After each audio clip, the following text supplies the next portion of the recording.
I'm Kenneth, a relationship coach and a psychotherapist. Every relationship is different and every breakup is different. Work with me and you'll get professional help on your situation. And if you're in no contact, focused on personal growth, my workbook series, The Knowledge, will help you make changes like you've never made before. Available now at AskCraig.net.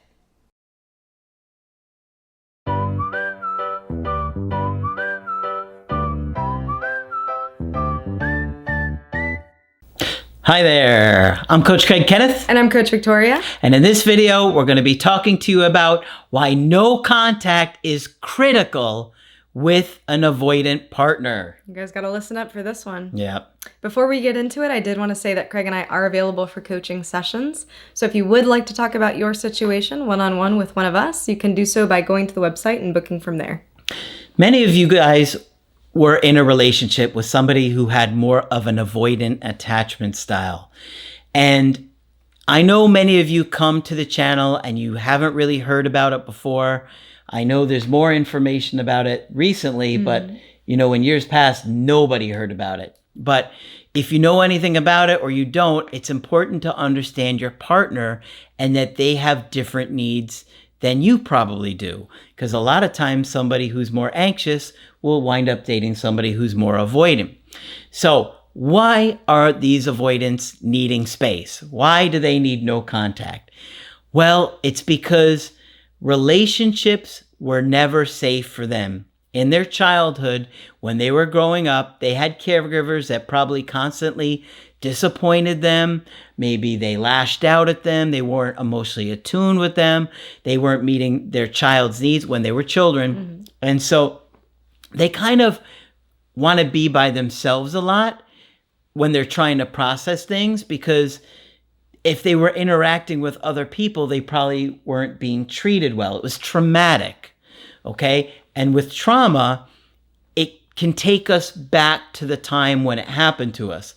So even though we're talking about romantic relationships, if they're struggling in that relationship, it's going to kind of remind them of all the difficulties they had with their caregivers and makes them shut down, because shutting down helped them survive that childhood. Right. And they may not know any different.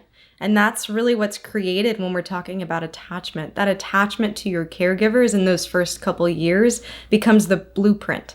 It becomes almost like the lens that they see everything else out of for the remainder of their life. Yeah. And so this is something that's important to understand when we're talking about avoidance, because many of us don't get it. Why would they leave? Why do they want a distance? Why doesn't closeness feel comfortable or safe? And a lot of times it's unfamiliar to them. Many of them didn't have emotionally close relationships, not even with their parents, not even with their family.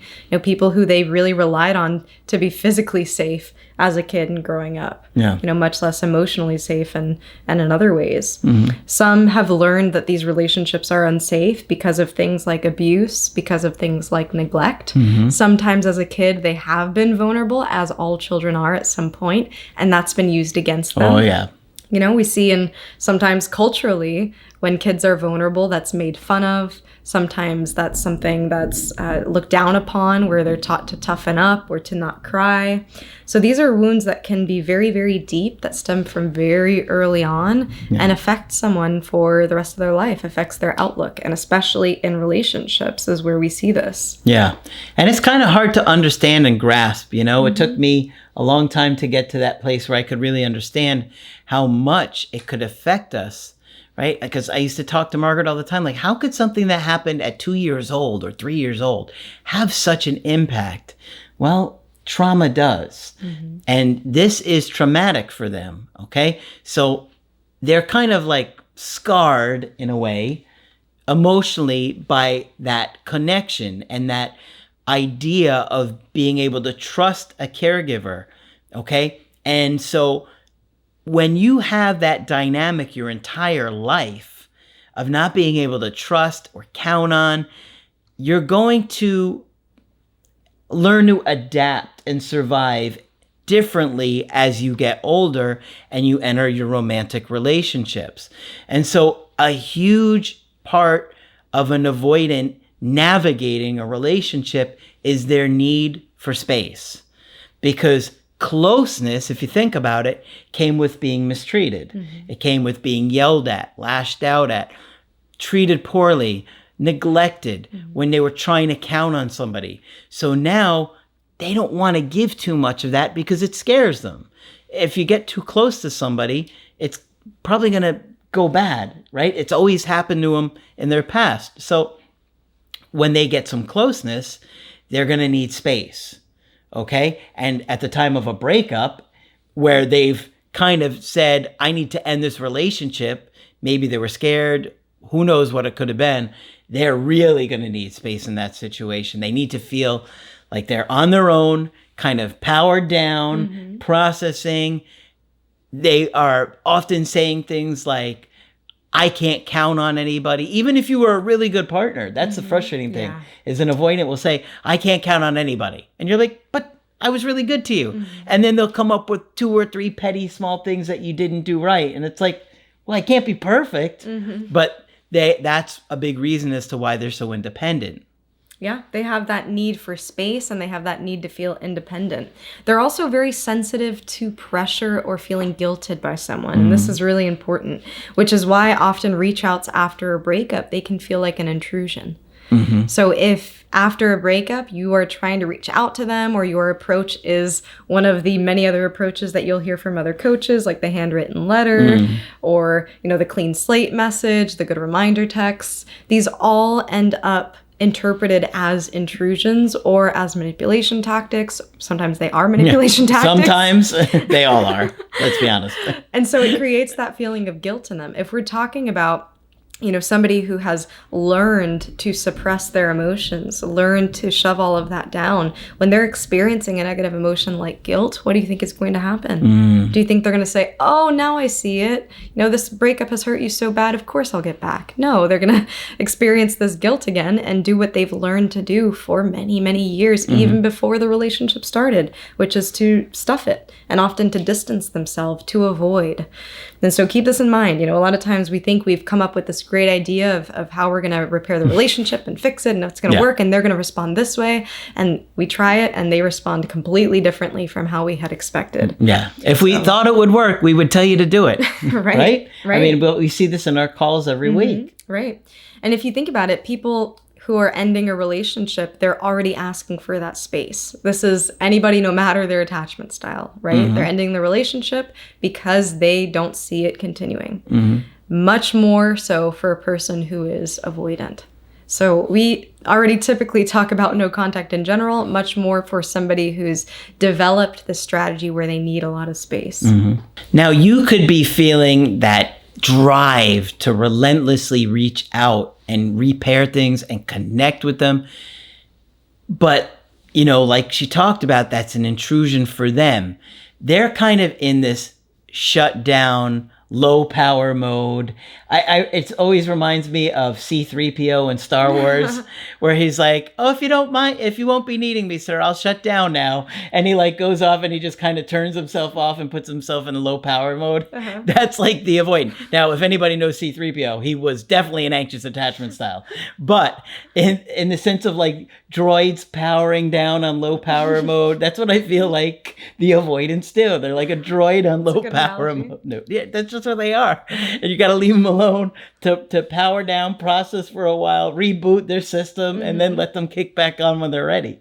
Yeah, no, that's a really great analogy. And that's what the shutdown feels like. It feels like you don't have access to them. And that can be so frustrating when you're trying to repair the relationship. Why aren't they trying to fight for this? Why don't they want this? You can become frustrated with how they're not responding to you.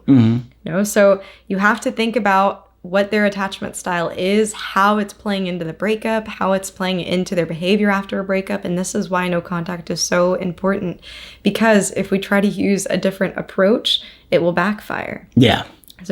And they'll distance further. And so we have to separate what we want in the moment and what our plan is, our great plan for how we think they're going to react is, to what their attachment style is, how that information might be interpreted by them, what they might be seeing through their lens, which a lot of times avoidants especially are overwhelmed with emotion during a breakup. That's a highly emotional event.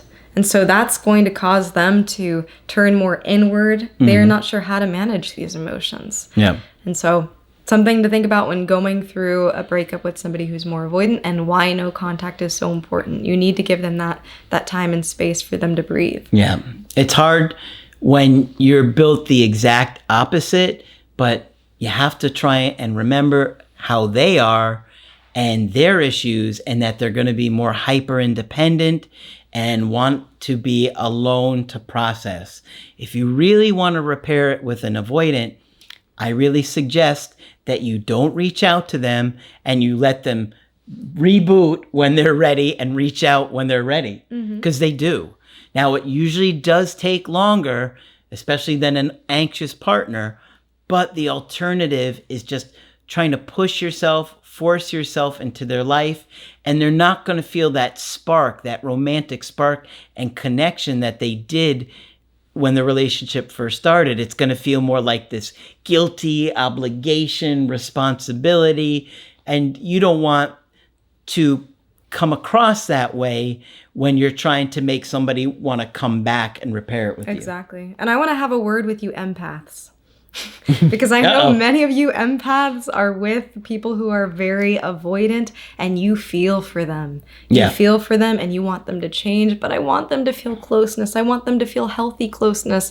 I want them to feel comfortable with my closeness. And while that is a good intention, we have to meet people where they are at. When we're talking about these need for space and the need for independence, of course, in the long term, what is healing is a connection that's healthy, right? For them to become more secure, they need to become more comfortable with closeness, but that is in their own time. That is not something that we can force on a partner, and especially not force on an ex. So we believe that no contact is meeting them where they're at. They're asking for that space, and we need to respect that boundary, no matter how much love in our hearts we have for them, no matter how much we want them to feel comfortable with that closeness. All right. A lot to think about. I know it's tough, but hopefully this one's been helpful to you. And of course, if you want to get our help personally, you can do that on my website, askcraig.net. I do email coaching and I do Skype. Victoria is also available for Skype coaching. I'm here whenever you'd like to chat. Just click on her name on the top of the website to schedule with her. But that's it for this video. I'm Coach Craig Kenneth. And I'm Coach Victoria. And we will talk with you soon.